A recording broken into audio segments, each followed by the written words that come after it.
This one mistake is killing your quad gains. Look, you see these squirrely looking legs? Yeah, underdeveloped and weak. Now look over here, these fully developed legs. Look, I used to train my legs without really understanding what I was doing. And my quads, well, they weren't growing the way I wanted. Then I made this one simple change and it made a huge difference for me.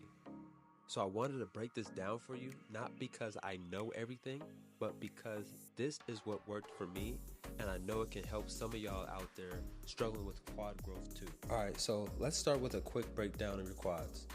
Understanding what's happening on the hood makes training so much easier. So first up, we got the vastus lataris. I think I'm saying that right.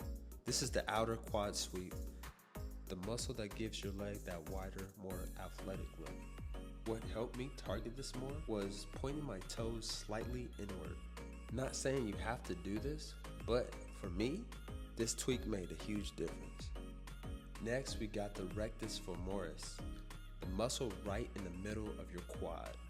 This one's different because it crosses both the hip and knee joint, so it's responsible for a lot of your power movements, like sprinting, jumping, and even walking up the stairs.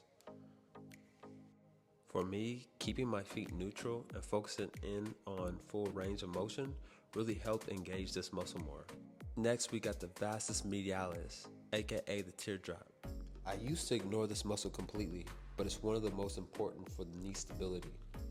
What helped me feel this more was turning my toes out slightly and making sure I control the movement at the top. Again, not saying this is the only way to train, but this is what worked for me for this particular exercise.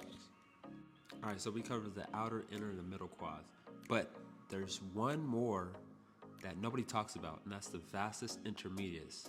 You don't see it because it sits deep under the rectus femoris, but it's a big part of overall quad strength and endurance.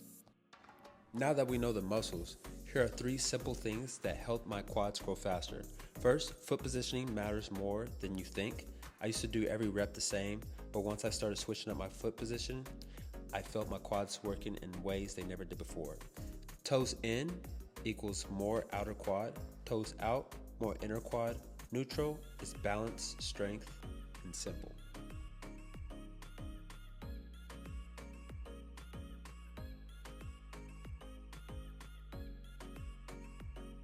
Leg extensions. So what we're focused on is slow contracting movements. When we're at the top, we're holding the contraction for 2 to 3 seconds.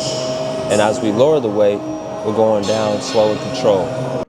So at the top, hold it for 2 seconds and then slowly go down until you stretch easy, right?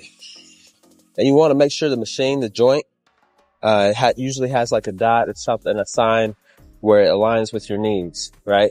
So you get the most benefit from the chair. You might need to adjust the seat, the lever. There's a lever here for as far as your comfortability. This is where, for me right here, at this second or third level is good for me. So it's comfortable. It doesn't hurt my shins or anything. So what you have to understand with any workout, there's principles. So I use the FITT method, right?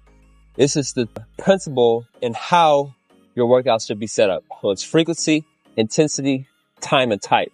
Frequency is how often you're working out.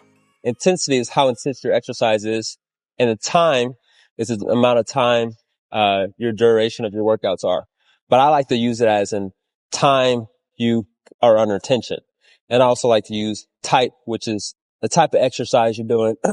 People could be doing strength training. They could be doing hypertrophy, or they could just be doing some other exercise such as yoga or Pilates or anything like that. So it depends on those combination of different workouts is what makes your workout what it is, and this type of framework. And this is why, what I do and what I practice, I've learned the best methods for myself, and I've adopted it from the best people in the industry, and I've made my own. This is what keeps me going. This is how my structure and my plan is worked out to maximize your full potential in your growth and your development. Not just in your physical body, but your mindset, right? Overall mindset, because a lot of time, majority of this is mindset training. you're going to want to quit. It's going to burn. It's going to sting. It's going to hurt. The next day, you're going to be sore. Or for me, 2 days, right? The next 2 days, you're going to be sore. You're like, oh, I don't want to go. But you're going to have to embrace the suck, right? Enjoy the process, because then you're going to see your progress. You're going to be like, wow, I've developed in such a way. It's amazing. It feels great. So this is how you build the legs. This is how you really grow if you truly want to maximize your quadriceps. That's what we're doing. Let's get to it. All right, cool. You made it to the end.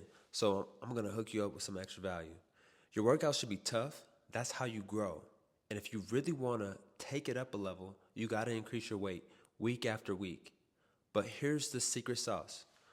Drop sets. If you don't know, I just put you on game. You got to do drop sets. What I'm going to do right here is a drop set, starting heavy and then dropping the weight and pushing through. This is a game changer for quad growth.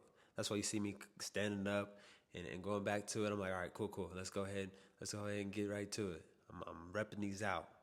And I'm going a little bit faster, right? But I'm still in control. It doesn't look messy. That's how you truly go crazy. Next time you train legs, throw in a drop set. I would say two drop sets at the end. Aim for 15 to 20. I'm aiming for 20 times 20, so 40 right here at the end. If this helped, drop a fire in the comments and let me know how this works for you.